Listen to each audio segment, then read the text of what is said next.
O calor de Recife batia implacável no asfalto da Avenida Agamenon Magalhães naquela tarde de quinta-feira. Marina Tavares segurava o volante do seu Corsa prata com as duas mãos, os nós dos dedos brancos de tanta tensão. O ar-condicionado do carro mal funcionava, e o suor escorria pela sua testa enquanto ela observava o sinal vermelho à frente. Mais um dia exaustivo no escritório de advocacia, mais uma discussão por telefone com seu ex-marido sobre a pensão atrasada, mais uma conta vencida na bolsa ao lado do banco do passageiro. Aos 37 anos, Marina sentia que sua vida tinha se tornado uma sequência interminável de obrigações e frustrações. Foi então que ela ouviu. Um menino de não mais que 10 anos caminhava entre os carros parados no trânsito. Ele não pedia dinheiro como os outros. Não vendia balas, não limpava para-brisas, não segurava cartazes improvisados. Apenas andava devagar, com passos arrastados, o rosto coberto de suor e poeira. Usava uma camiseta do Esporte Clube do Recife tão desbotada que mal se via o leão vermelho no peito. Seus pés descalços deixavam rastros no asfalto quente.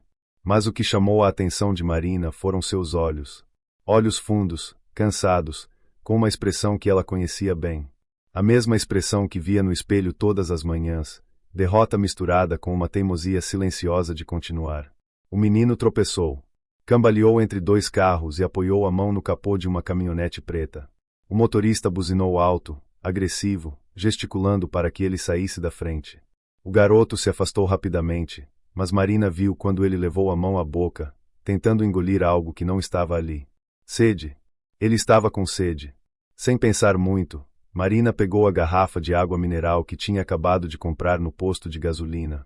Estava gelada. Tinha custado R$ 4 que ela mal podia gastar, mas algo dentro dela se moveu. Abriu a janela e acenou para o menino. Ele olhou ao redor, desconfiado, como se não acreditasse que alguém estivesse realmente chamando por ele. Marina acenou novamente. O garoto se aproximou devagar, os olhos arregalados fixos na garrafa que ela estendia pela janela. Toma, filho. Bebe. A voz de Marina saiu mais suave do que ela esperava, quase maternal. Fazia tempo que não usava aquele tom. Desde que sua filha Clara tinha ido morar com o pai, 6 meses atrás, alegando que Marina só vivia trabalhando e nunca tinha tempo para nada, ela tinha esquecido como era sentir aquele impulso de cuidar de alguém. O menino pegou a garrafa com as duas mãos, como se estivesse recebendo um tesouro. Bebeu com avidez, a água escorrendo pelos cantos da boca, molhando a camiseta surrada.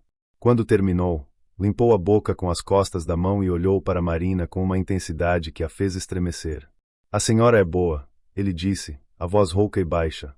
Minha mãe sempre dizia que as pessoas boas ainda existem. Ela estava certa. Antes que Marina pudesse responder, o sinal abriu. Os carros atrás começaram a buzinar impacientes.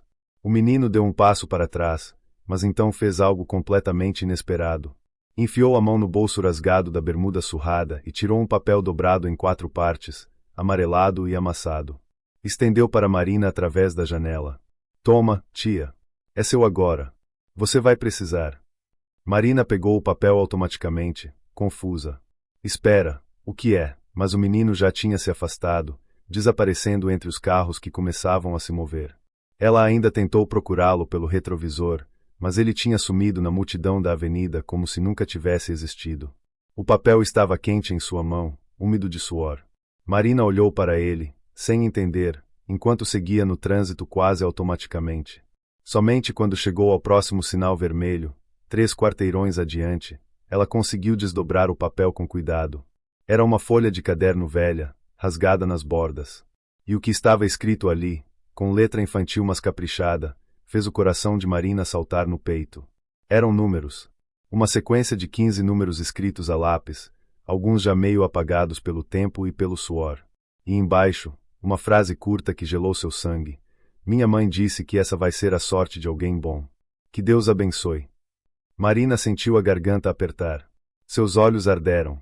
Ela não acreditava em loteria, não acreditava em sorte, não acreditava em milagres.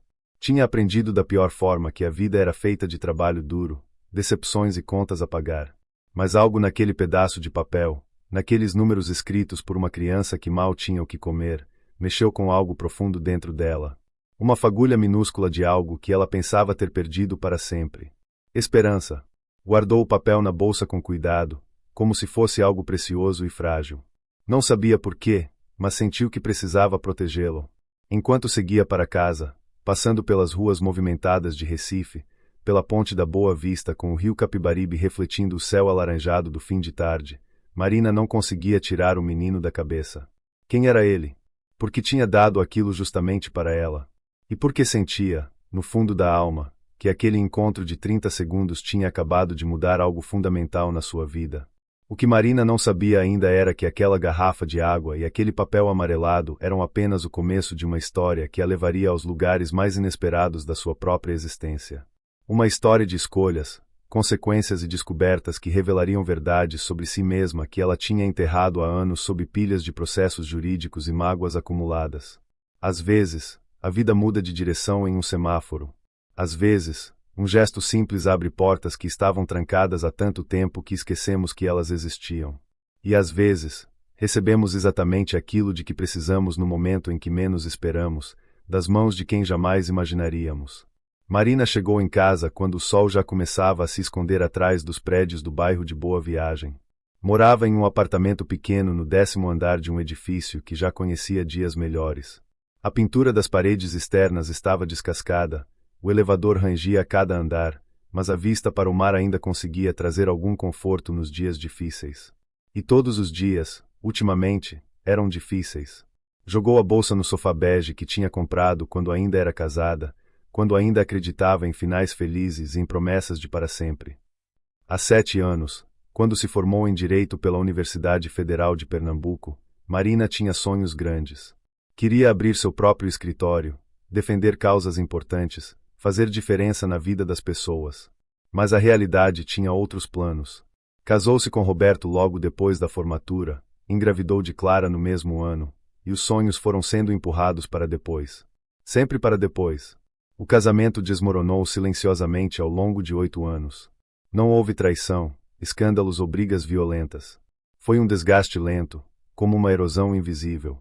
Roberto era engenheiro civil, viajava constantemente para obras em outros estados, e Marina se viu criando a filha praticamente sozinha enquanto trabalhava em um escritório de advocacia corporativa que sugava sua alma um processo de cada vez.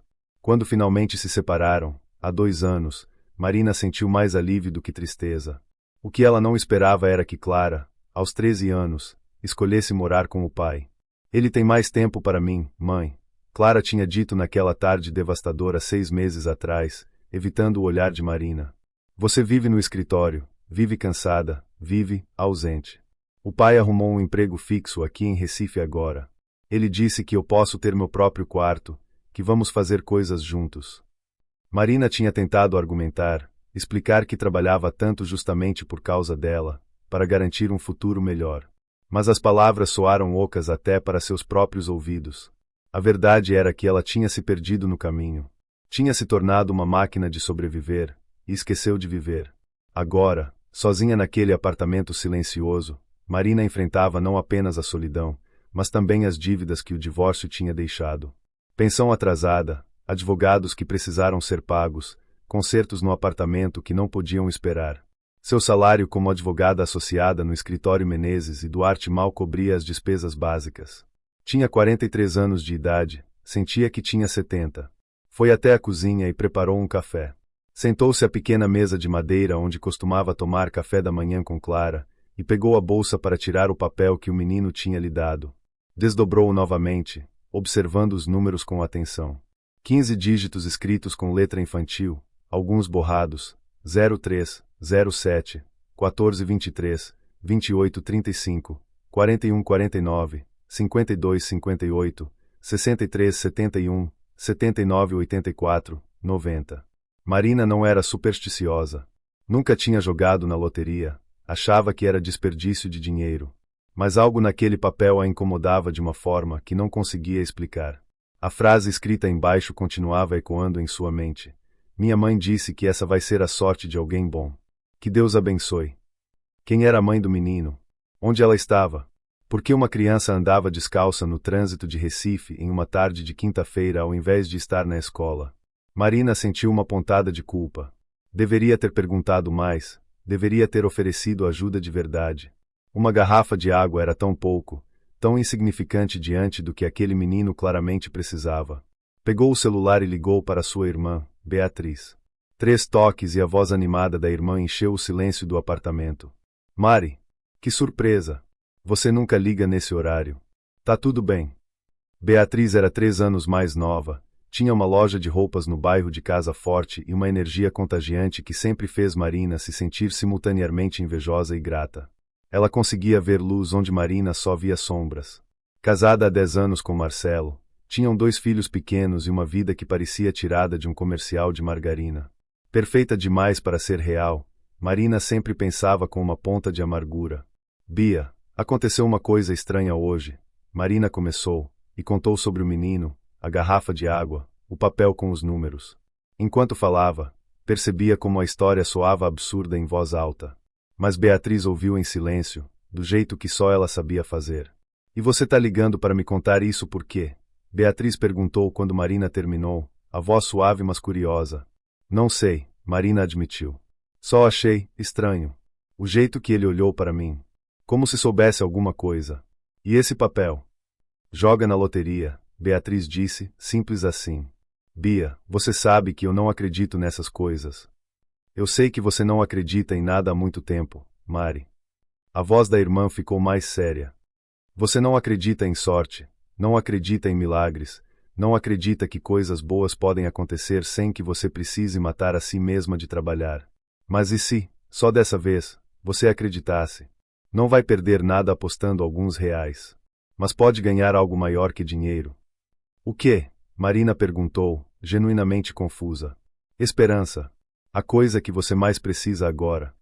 A ligação terminou pouco depois. Marina ficou olhando para o papel mais alguns minutos, depois o guardou na gaveta da cozinha, junto com contas antigas e recibos esquecidos. Tomou banho, comeu uma tapioca fria que tinha sobrado do café da manhã, e tentou assistir alguma coisa na televisão. Mas não conseguia se concentrar. Seus pensamentos voltavam sempre para aquele menino de olhos cansados e pés descalços. Antes de dormir, checou o celular. Tinha uma mensagem de Clara. Mãe, posso passar aí no sábado. Preciso pegar uns livros que esqueci.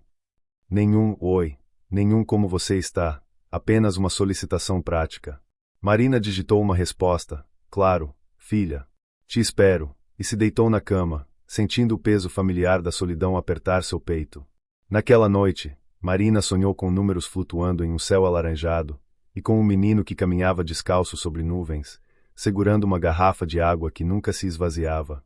Quando acordou na manhã de sexta-feira, o sonho já tinha se dissolvido em fragmentos confusos, mas uma certeza permanecia. Ela precisava fazer algo com aquele papel. Não sabia ainda o que, mas algo. Na hora do almoço, Marina saiu do escritório e caminhou até uma lotérica na Rua da Aurora.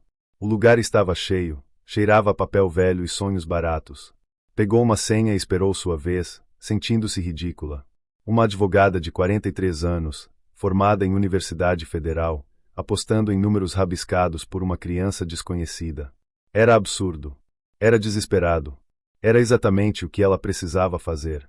Marina saiu da lotérica com o comprovante dobrado no bolso da calça social e uma sensação estranha no estômago. Tinha apostado R$ 200, dinheiro que deveria usar para pagar parte da conta de luz, em uma combinação de números que nem ao menos entendia completamente. A atendente tinha olhado para o papel amarelado com uma expressão entre piedade e diversão, mas Marina manteve a postura firme, como fazia nos tribunais. Não ia se deixar intimidar por uma decisão que ela mesma tinha tomado. De volta ao escritório, tentou se concentrar no processo de sonegação fiscal que precisava analisar, mas os números no papel eram substituídos mentalmente pelos números do menino. 3, 7, 14, 23. Balançou a cabeça, irritada consigo mesma. Estava se comportando como uma pessoa desesperada. E talvez fosse exatamente isso que ela era. O telefone tocou. Era Roberto. Marina, preciso falar sobre a pensão desse mês. Tá complicado no trabalho, tive uns gastos inesperados com Clara. Sempre a mesma ladainha. Marina interrompeu, a voz controlada mas firme. Roberto, Clara é sua filha também.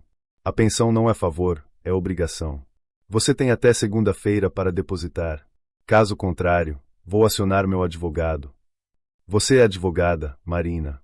Vai processar a si mesma, Ele tentou brincar, mas a voz saiu tensa. Vou processar você. Segunda-feira, Roberto. Desligou antes que ele pudesse continuar. As mãos tremiam. Odiava aquelas conversas, odiava ter que cobrar o mínimo de responsabilidade do pai da própria filha. Odiava que seu casamento tivesse virado isso. Duas pessoas que mal conseguiam ter uma conversa civilizada. O fim de semana chegou arrastado. No sábado à tarde, Clara apareceu como prometido. Tinha crescido tanto nos últimos meses. Aos 14 anos, Marina se corrigiu mentalmente. A filha tinha feito aniversário há 3 semanas e ela tinha enviado apenas uma mensagem. Clara estava se tornando uma jovem. Usava uma blusa que Marina não conhecia, o cabelo preso em um coque desalinhado que de alguma forma ficava charmoso nela. Oi, mãe, Clara disse, meio sem jeito, parada na porta. Entra, filha. Quer comer alguma coisa? Fiz aquele bolo de milho que você gosta. Marina tinha passado a manhã toda cozinhando, uma tentativa patética de reconquistar a filha através de receitas antigas. Clara entrou, mas manteve uma distância educada. Só vim pegar os livros mesmo. Tenho que voltar, vou sair com umas amigas mais tarde. O resto da visita durou 15 minutos. Clara pegou os livros do quarto que ainda era dela, aceitou uma fatia de bolo por educação mais do que por vontade, e saiu deixando Marina com a sensação devastadora de ser uma estranha na vida da própria filha. Naquela noite, Marina bebeu meia garrafa de vinho sozinha e chorou pela primeira vez em meses. Chorou pela filha que a evitava, pelo casamento que tinha fracassado, pela carreira que nunca decolou, pela mulher que ela tinha se tornado.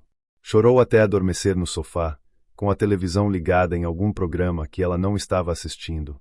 Segunda-feira chegou cinza e chuvosa. Recife estava mergulhada naquele tipo de chuva fina e persistente que molha até os ossos. Marina chegou ao escritório encharcada, mesmo com guarda-chuva. Seu chefe, Dr. Menezes, um homem de 60 anos com uma barriga proeminente e um permanente ar de superioridade, chamou-a em sua sala logo pela manhã.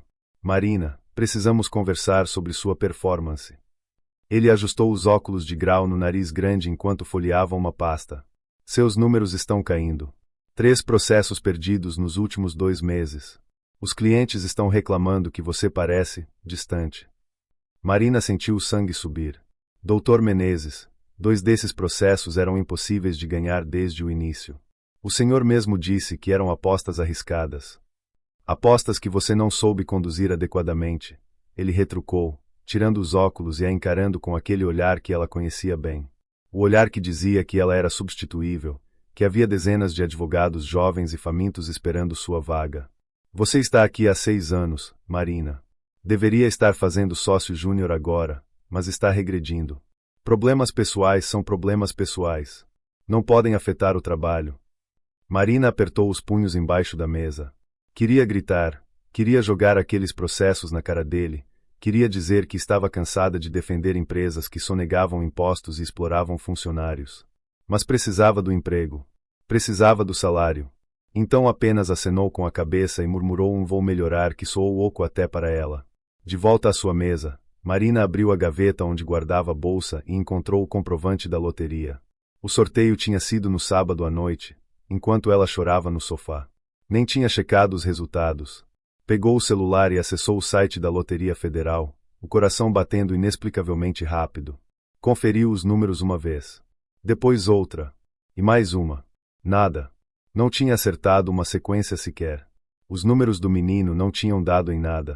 R$ 200 jogados no lixo.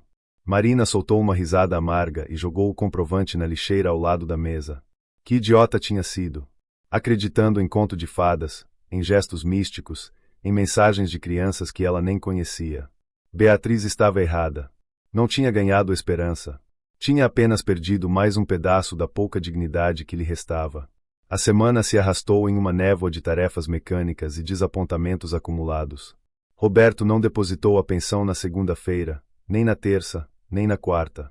Na quinta-feira, Marina teve que pegar dinheiro emprestado com Beatriz para pagar a conta de luz que já estava vencida há 2 semanas. Você checou a loteria? Beatriz perguntou quando se encontraram em um café na rua do Cupim. Chequei. Não deu nada. Como eu sabia que não ia dar, Marina respondeu, mexendo o açúcar no café com mais força do que necessário. Beatriz segurou a mão da irmã. Mari, não era sobre ganhar dinheiro. Era sobre você permitir acreditar em algo. Acreditar me deixou R$ 200 mais pobre e ainda mais idiota, Marina retrucou, puxando a mão de volta. Desculpa, Bia. Eu sei que você tá tentando ajudar, mas eu não tenho energia para otimismo agora. Naquela mesma tarde, aconteceu algo que mudaria tudo novamente. Marina estava saindo do escritório quando viu uma movimentação estranha na avenida. Viaturas da polícia, uma ambulância, pessoas aglomeradas na calçada. Seu coração disparou sem razão aparente. Aproximou-se, empurrada por uma intuição que não sabia explicar. Um acidente. Uma moto tinha batido em um poste. Mas o que gelou seu sangue foi o grupo de crianças sendo entrevistadas por uma assistente social ao lado. Meninos e meninas de rua, testemunhas do acidente. E entre eles, com o rosto marcado por um hematoma recente no olho esquerdo, estava ele, o menino da garrafa de água. Seus olhares se cruzaram por uma fração de segundo. Ele a reconheceu imediatamente. Mas ao invés de sorrir ou acenar, seu rosto se contorceu em algo entre medo e súplica. Balançou a cabeça levemente, como se dissesse não se aproxime. Então virou-se rapidamente e começou a se afastar do grupo, mancando levemente. Marina não pensou. Apenas agiu. Atravessou a avenida, ignorando os buzinas, e foi atrás dele. Ei! Espera! Menino, espera! Ele correu, desviando de pedestres, entrando em uma viela estreita entre dois prédios comerciais. Marina o seguiu, a bolsa batendo no quadril, os sapatos de salto atrapalhando seus passos. A viela desembocava em um terreno baldio cercado por construções abandonadas. O menino parou, encurralado contra uma parede de tijolos descascados. Virou-se para Marina, os olhos arregalados, as mãos levantadas em um gesto defensivo. A tia não devia ter me seguido. Agora a senhora está em perigo também. Marina parou, ofegante, confusa. Do que você está falando? Quem te machucou? Onde está sua mãe? O menino fechou os olhos, e uma lágrima escorreu pelo rosto sujo. Minha mãe está morta. Faz 2 meses. E aqueles números que eu dei, eu não devia ter dado. Eles não eram para dar. Agora eles estão me procurando. E se souberem que eu dei para a senhora? Antes que pudesse terminar, vozes masculinas ecoaram na entrada da viela. Tá ali. O moleque tá ali. O menino olhou para Marina com desespero. Corre, tia. Esquece que me viu. Pelo amor de Deus, corre. E então ele disparou na direção oposta, escalando um muro com a agilidade de quem tinha prática em fugir. Marina ficou parada, em choque, enquanto 2 homens passavam por ela sem olhar, concentrados na perseguição. Algo muito maior e muito mais perigoso estava acontecendo. E Marina, sem querer, tinha acabado de se tornar parte disso. Antes de continuarmos esta jornada emocionante, deixe nos comentários de qual cidade você está assistindo. E no final você poderá avaliar esta história de 0 a 10. Marina voltou para casa tremendo. Não pelo frio da noite que começava a cair sobre Recife, mas pelo medo que tinha se instalado em suas veias como gelo. Trancou a porta do apartamento 2 vezes, fechou todas as janelas mesmo com o calor abafado, e se sentou no sofá tentando processar o que tinha acabado de acontecer. O menino. Sua mãe morta. Homens o perseguindo. E aqueles números, os números que ela tinha jogado fora tão levianamente, de repente pareciam carregar um peso muito mais sinistro. Pegou o celular com as mãos trêmulas e ligou para Beatriz. Bia, eu preciso da sua ajuda. Aconteceu uma coisa séria. A voz saiu embargada, quebrando no final. Beatriz, sempre perceptiva, não fez perguntas. Apenas disse que estaria ali em 20 minutos. Enquanto esperava, Marina foi até a cozinha e vasculhou a gaveta onde tinha guardado o papel original. Seus dedos tremiam enquanto o desdobrava novamente. Os números pareciam diferentes agora, carregados de significado oculto. Não eram apenas algarismos aleatórios escritos por uma criança. Eram algo mais. Um código. Uma senha. Coordenadas. Marina não fazia ideia, mas sabia que precisava descobrir. Beatriz chegou acompanhada de Marcelo, seu marido. Ele era policial civil, trabalhava na delegacia de roubos e furtos do bairro de Santo Amaro. Alto, moreno, com um porte intimidador que contrastava com seu jeito calmo e protetor. Marina nunca tinha ficado tão feliz de vê-lo. Contou tudo, desde o encontro no sinal até a cena no terreno baldio. Beatriz ouvia com os olhos arregalados, as mãos cobrindo a boca. Marcelo mantinha uma expressão neutra, profissional, mas Marina via a preocupação crescendo em seu olhar. Marina, você tem ideia do perigo que pode estar correndo? Marcelo disse quando ela terminou. Pegou o papel e examinou os números com atenção. Esses homens que perseguiam o menino, você conseguiu ver o rosto deles? Alguma característica marcante? Marina fechou os olhos tentando lembrar. Um deles usava uma camisa polo verde. O outro tinha uma tatuagem no braço, parecia uma cobra ou algo assim. Tudo aconteceu muito rápido. Marcelo tirou uma foto do papel com o celular. Vou levar isso para a delegacia amanhã, mostrar para uns colegas. Esses números podem significar qualquer coisa, mas se tem gente perseguindo uma criança por causa deles, é algo sério. Você disse que a mãe do menino morreu há 2 meses. Foi o que ele disse. Vou checar óbitos recentes de mulheres na região central. Talvez consigamos identificar quem ela era. Marcelo se levantou, colocando a mão no ombro de Marina. Enquanto isso, você precisa ter cuidado. Não saia sozinha à noite, varie seu caminho para o trabalho, preste atenção se está sendo seguida. E se ver aqueles homens de novo, não tente ser heroína. Liga imediatamente para mim ou para o 190. Depois que eles saíram, Marina ficou acordada até tarde, deitada na cama, olhando para o teto.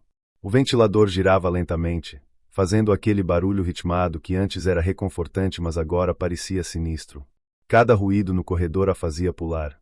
Cada carro que passava na rua lá embaixo parecia uma ameaça. Pela primeira vez em anos, Marina orou. Não era religiosa, tinha se afastado da fé ainda jovem, quando a vida começou a desmoronar as certezas infantis. Mas naquela noite, sussurrou uma prece desajeitada para um Deus que talvez nem estivesse ouvindo. Pediu proteção para o menino, onde quer que ele estivesse. Pediu respostas. E pediu coragem para enfrentar o que viesse a seguir. Na sexta-feira, Marcelo ligou cedo. Marina, preciso que você venha até a delegacia. Descobri algumas coisas. O escritório da delegacia cheirava a café velho e papel. Marcelo estava sentado atrás de uma mesa atravancada de pastas, o computador mostrando várias janelas abertas. Acenou para que Marina se sentasse. Sua expressão era grave. Encontrei a mãe do menino. Ou melhor, encontrei um óbito que pode ser dela. Joana Maria dos Santos, 34 anos, moradora da comunidade de Chão de Estrelas. Morreu há 2 meses em circunstâncias suspeitas. Oficialmente foi registrado como overdose, mas a autópsia não foi conclusiva. Ela trabalhava como faxineira em vários lugares, incluindo. Marcelo fez uma pausa significativa. A sede da Supermercados Pinheiro. Marina franziu a testa. A rede de supermercados. A mesma. E aqui é onde fica interessante. Marcelo virou o computador para que ela pudesse ver. Há 3 meses, houve um grande escândalo interno na empresa. Desvio de dinheiro, lavagem, envolvimento com agiotas e talvez até com facções. A Polícia Federal estava investigando, mas o processo foi arquivado misteriosamente. Falta de provas, disseram. Mas alguns policiais que trabalharam no caso comentam extraoficialmente que houve pressão política para abafar o assunto. O estômago de Marina se revirou. Você acha que Joana sabia de alguma coisa? Que ela descobriu algo trabalhando lá? É uma possibilidade. Faxineiras são invisíveis, Marina. As pessoas falam, deixam documentos abertos, fazem reuniões achando que ninguém está prestando atenção. Se ela viu algo que não devia. Marcelo não precisou terminar a frase. E os números? Marina perguntou, a voz quase um sussurro. Ainda estou tentando descobrir. Mostrei para um colega que trabalha com crimes cibernéticos. Ele disse que pode ser uma senha, uma combinação de cofre, coordenadas bancárias, ou simplesmente números aleatórios de loteria que não significam nada. Mas o fato de terem homens perseguindo o filho dela por causa disso sugere que há algo valioso envolvido. Marina se sentiu tonta. Então eu estou segurando a última coisa que essa mulher deixou para o filho. Algo pelo qual ela possivelmente morreu. E sem querer, coloquei a mim mesma e aquele menino em perigo ainda maior. Você não sabia, Mari. A voz de Beatriz veio da porta. Ela tinha chegado sem Marina perceber, carregando um saco de pão de queijo ainda quente. Você apenas deu água para uma criança com sede. O resto não é culpa sua. Mas Marina não conseguia se livrar da culpa. Tinha jogado R$ 200 em uma aposta idiota, tratou aqueles números como se fossem apenas superstição barata. Enquanto isso, o menino estava fugindo pela cidade, sozinho, traumatizado, perseguido por homens perigosos. E sua mãe estava morta, possivelmente assassinada. Preciso encontrá-lo, Marina disse de repente, se levantando. Preciso encontrar o menino e ajudá-lo. Ele não tem mais ninguém. Marina, você não é assistente social. E isso é perigoso, Marcelo advertiu. Não me importo. A voz de Marina saiu mais firme do que ela se sentia. Aquela criança me procurou. Me deu a única coisa que tinha, acreditando que eu era uma pessoa boa. Não posso simplesmente virar as costas agora. Não vou fazer isso. Algo tinha mudado dentro dela.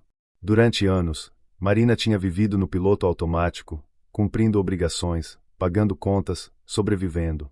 Tinha se tornado uma pessoa que não reconhecia, alguém que tinha esquecido como sentir, como se importar, como lutar por algo que realmente importava. Mas aquele menino, com seus olhos cansados e seus pés descalços, tinha acordado algo nela. Uma chama que ela pensava estar completamente apagada. Marcelo suspirou. Se você vai fazer isso, ao menos deixa eu ajudar. Vou colocar alguns contatos nas ruas, ver se alguém sabe do paradeiro do garoto. Você tem uma foto dele? Marina balançou a cabeça negativamente, mas então se lembrou. Espera. Tem câmeras de trânsito na Agamenon Magalhães. Talvez consigamos uma imagem do dia em que o conheci. Boa ideia. Vou requisitar as gravações. Marcelo já estava digitando no computador. Mas Marina, me promete uma coisa. Você não vai fazer nada sozinha. Se descobrir onde ele está, você me liga primeiro. Combinado? Marina prometeu, mas no fundo sabia que era uma promessa que talvez não pudesse cumprir. Naquela noite, sozinha em seu apartamento, Marina pegou o papel amarelado e o segurou contra a luz. Virou, examinou cada dobra, cada mancha de suor. E então viu algo que não tinha percebido antes. Na parte de trás do papel, quase invisível, escrito a lápis tão levemente que era quase imperceptível, havia mais uma coisa. Não eram números. Eram duas palavras em letra infantil, trêmula: Armazém 7. O coração de Marina disparou. Armazém 7. Onde ficava? O que significava? Pegou o celular e começou a pesquisar. Armazéns no Porto do Recife. Armazéns abandonados. Armazéns da Supermercados Pinheiro. E então encontrou um artigo de jornal de 5 anos atrás sobre a expansão da rede Pinheiro. Mencionava um centro de distribuição que tinha sido construído em Suape, com 7 armazéns numerados. O projeto tinha sido polêmico, acusações de irregularidades ambientais, mas no final foi aprovado. Marina olhou para o relógio. Eram quase 11 da noite. Sabia que deveria esperar, ligar para Marcelo, fazer as coisas do jeito certo. Mas cada minuto que passava era um minuto a mais que aquele menino estava em perigo. Pegou as chaves do carro, vestiu uma calça jeans e uma blusa escura, e saiu pela porta antes que pudesse mudar de ideia. Suape ficava a quase 50 quilômetros de Recife. Seriam 40 minutos de carro, talvez menos a essa hora com as estradas vazias. Enquanto dirigia pela BR-101, as luzes dos postes desfilando como estrelas cadentes, Marina pensou em Clara. O que sua filha diria se soubesse o que a mãe estava fazendo?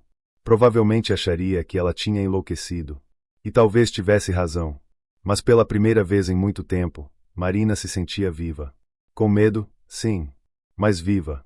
Não estava apenas reagindo à vida. Estava agindo. Estava escolhendo. O complexo de Suape era enorme, um labirinto de instalações industriais, tanques de combustível e galpões. Marina estacionou o carro longe da entrada principal e continuou a pé, usando a lanterna do celular para iluminar o caminho.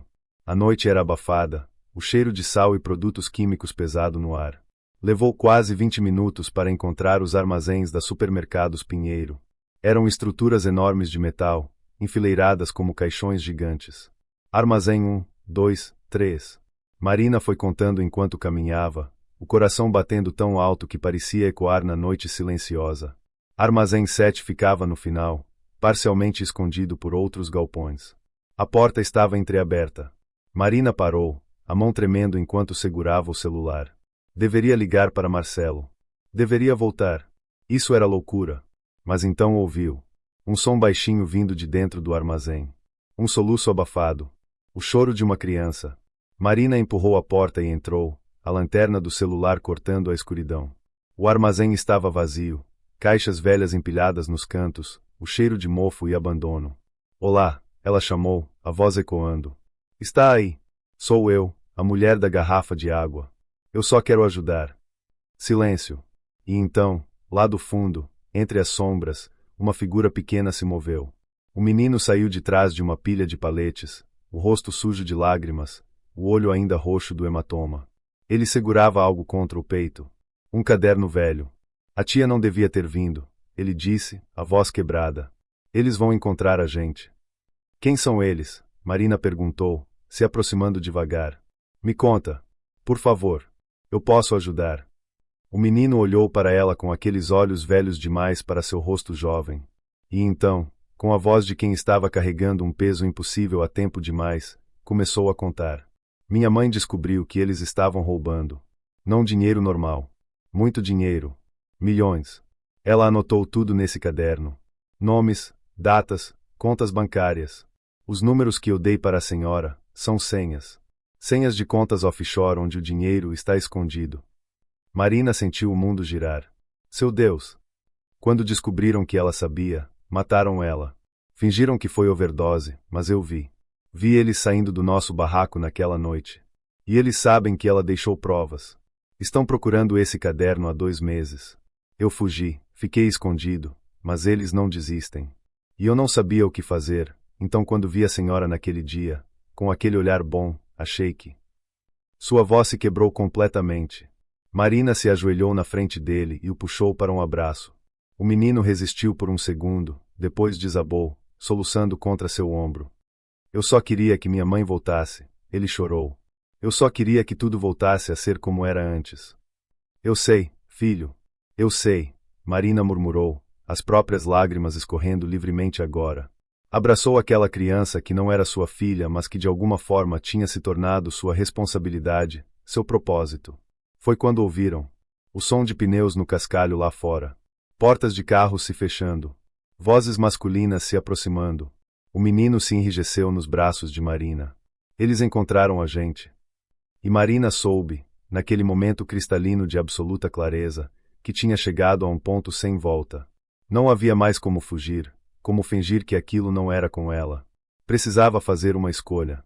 Proteger aquele menino e o que sua mãe tinha morrido para preservar, ou salvar a própria pele. Olhou para o caderno que ele segurava. Então olhou para seu rosto assustado. E tomou a decisão mais importante de sua vida. Vem, ela disse, pegando a mão dele. Conheço uma saída. E dessa vez, ninguém vai te machucar. Eu prometo. Marina apertou a mão do menino e correu em direção aos fundos do armazém. A adrenalina bombeava em suas veias enquanto a lanterna do celular dançava nas paredes de metal enferrujado. Atrás delas, as vozes dos homens ficavam mais altas, mais próximas. Passos pesados ecoavam no concreto. Ali.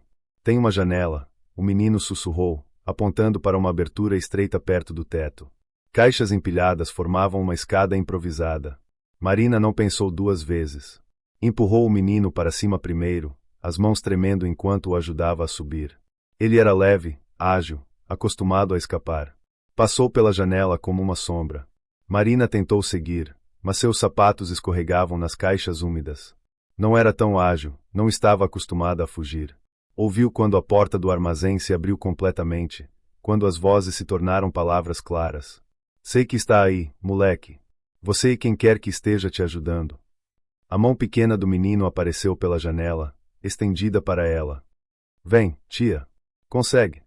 Marina saltou, agarrou a borda da janela com as 2 mãos, sentiu a palma rasgar no metal oxidado.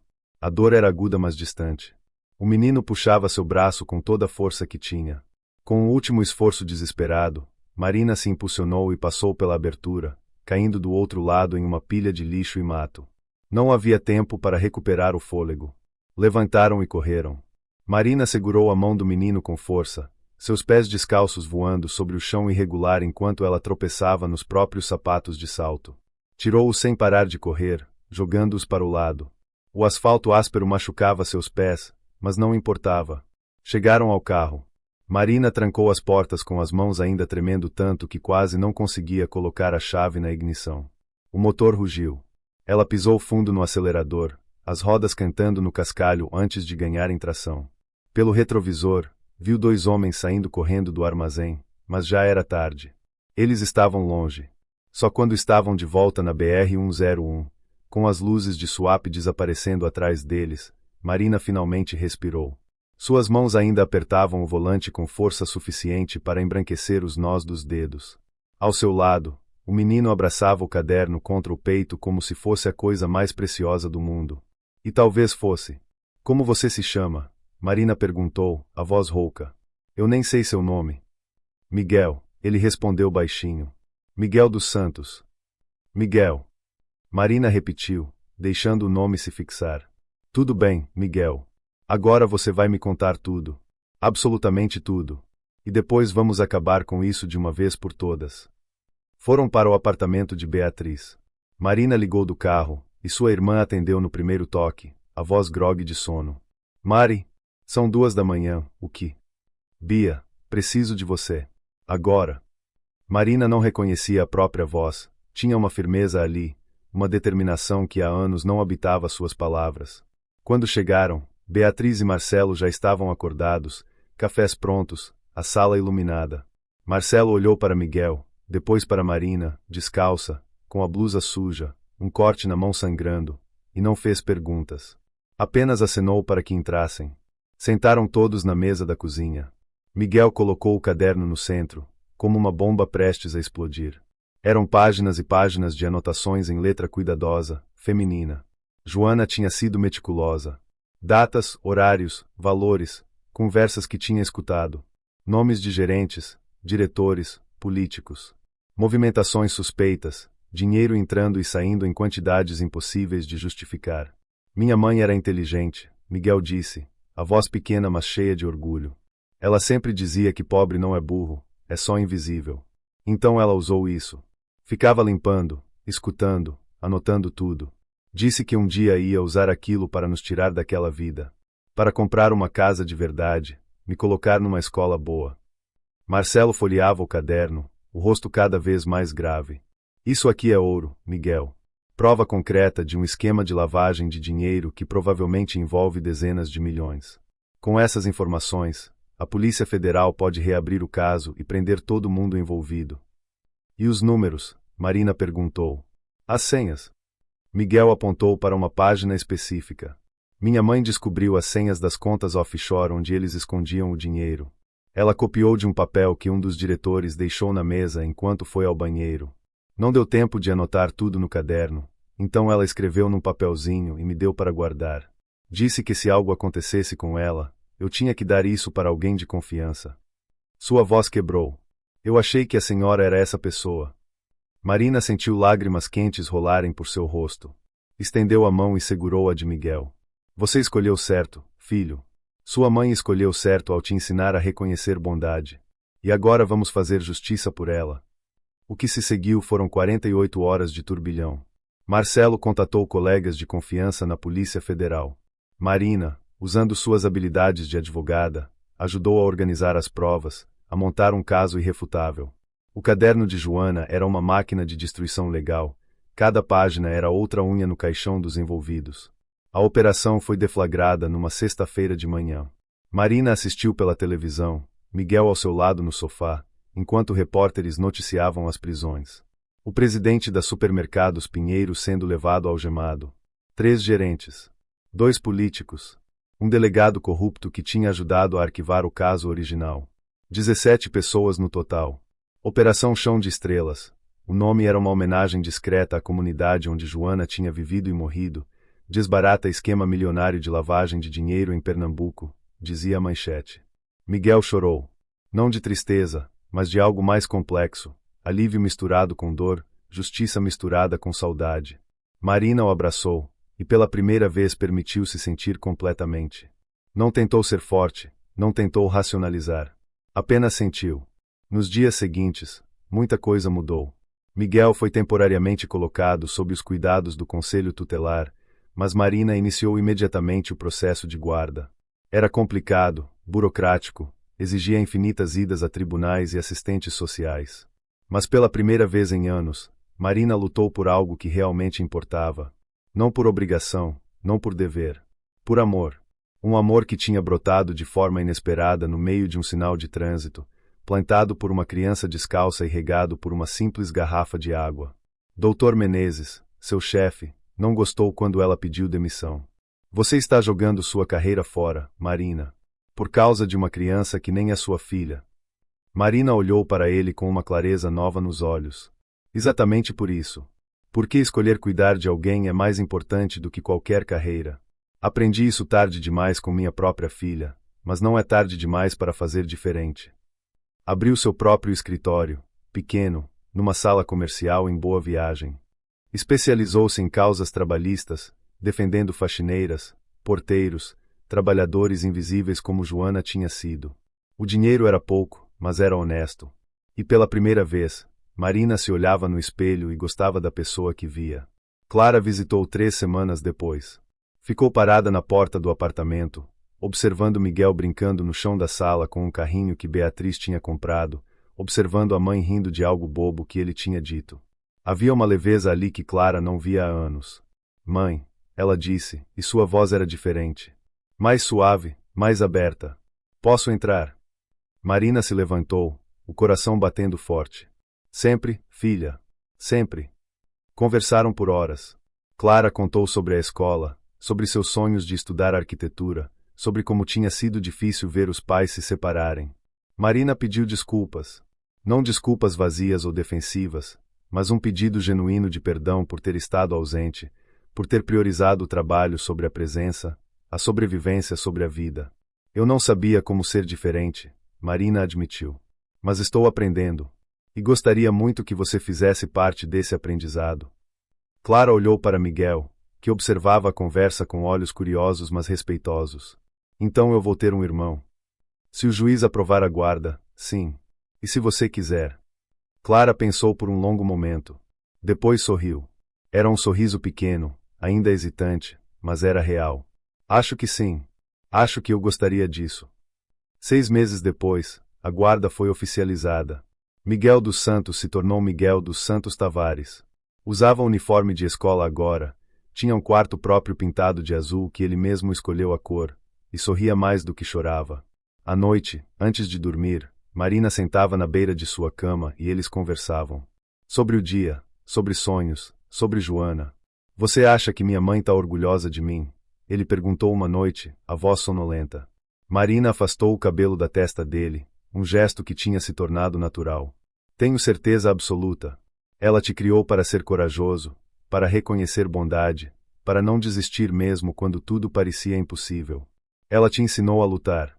E você lutou, Miguel. Você venceu. A gente venceu, ele corrigiu, já quase dormindo.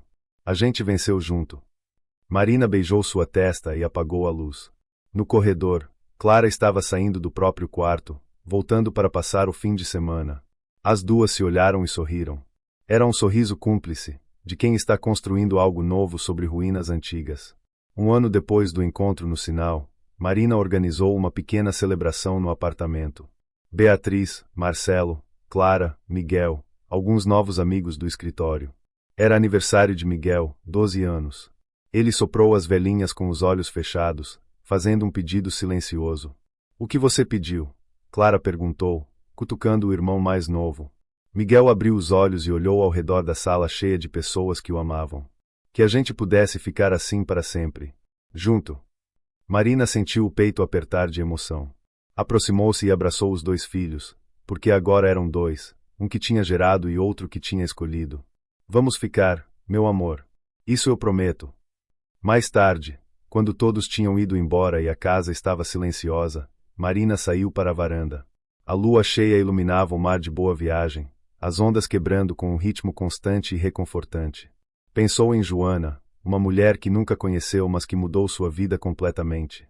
Uma faxineira invisível que teve a coragem de enxergar além da própria invisibilidade, que lutou por justiça mesmo sabendo o risco, que ensinou seu filho a reconhecer bondade mesmo em um mundo muitas vezes cruel. Pensou em si mesma 1 ano atrás, amarga, perdida, convencida de que a vida era apenas uma sequência de obrigações e desilusões.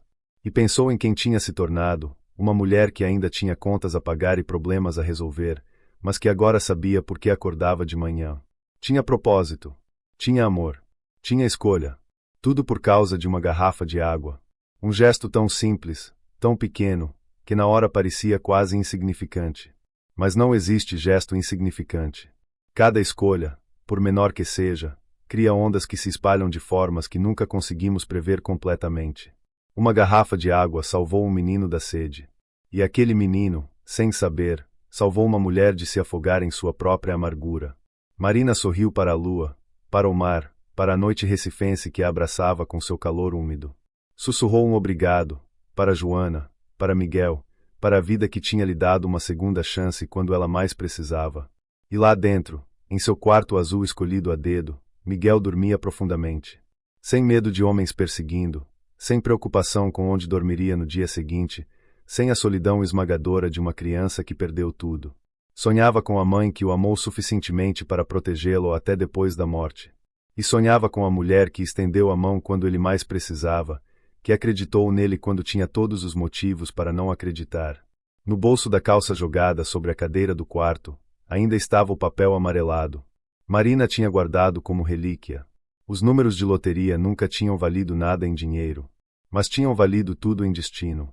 Porque aqueles números não eram senhas de contas bancárias. Eram a senha que abriu o coração trancado de Marina, que a lembrou de que ainda havia luz no mundo, que ainda havia razão para lutar, para acreditar, para amar. Às vezes recebemos exatamente o que precisamos. Não na forma que esperávamos, não no momento que planejamos. Mas no tempo certo, da pessoa certa, do jeito certo. Marina tinha dado água. E tinha recebido vida de volta. E assim termina a jornada de Marina e Miguel. Uma história de como a bondade cria círculos que se expandem, como a coragem pode brotar dos lugares mais inesperados, e como nunca é tarde para escolher ser quem realmente queremos ser. Agora é sua vez. Avalie esta história de 0 a 10. Deixe sua nota nos comentários. Qual foi sua parte favorita? Compartilhe o momento que mais tocou o seu coração. Inscreva-se no canal e ative o sininho para não perder outras histórias emocionantes. Obrigado por acompanhar esta história até o final. Que ela inspire você a ver as oportunidades de bondade que surgem todos os dias, nos semáforos da vida, esperando apenas que tenhamos coragem de estender a mão. Até a próxima história. E lembre-se, você tem o poder de mudar o mundo, uma garrafa de água por vez.